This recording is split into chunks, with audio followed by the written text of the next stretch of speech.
Hey guys, Mr. Breen here, and in this video I'm going to talk about the factors that underlie different market structures. In other words, I'm going to talk about why market structures have the structure that they have.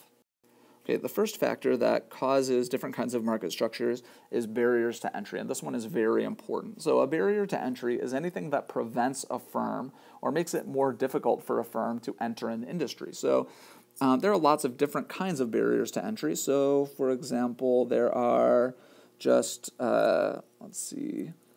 expensive equipment that you have to buy. So some industries, the equipment isn't very expensive, but in other industries, it's pretty expensive. Another one is something like, let's say, overhead costs.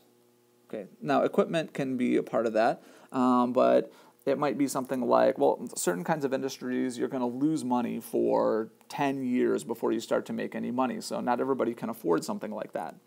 Another barrier to entry might be human capital. So some kinds of industries require you to hire people with a high degree of education and who are therefore relatively expensive to hire, and that's a barrier to entry.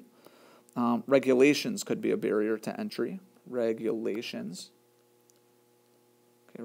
are a barrier to entry. Lots of different kinds of barriers to entry, but anything that makes it difficult to enter into an industry. Oh, some of the other ones that I forgot are things like patents, okay? So this makes it difficult to enter, other than just the having to hire researchers and all the equipment for them to do their research.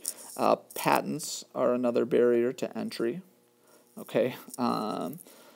Patents and copyrights and stuff like that. This can make it difficult to enter industries. Okay, another big factor is whether or not your product can be differentiated. So, for example, delivery pizza. It's my favorite example because I love pizza, right? This is pizza cut into a bunch of, oh, that's a terrible cutting job, but sometimes they do that. And here's some pepperoni there. Okay. Delivery pizza is highly differentiable, right? So, different pizza places sell very different. They're all selling roughly the same thing. They're all selling pizza, but everybody's pizza is a little different, and so people have different tastes, right? And there's some pizza that's clearly better than others, and some people like one kind of pizza, and other people like a different kind of pizza.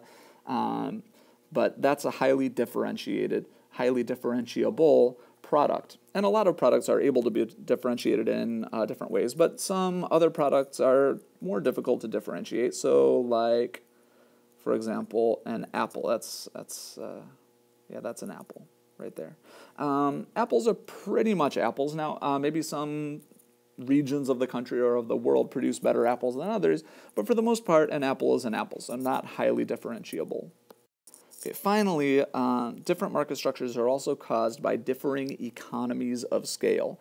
Okay, economy is a word that oftentimes means, and in the olden days more often meant, cheapness, something like that.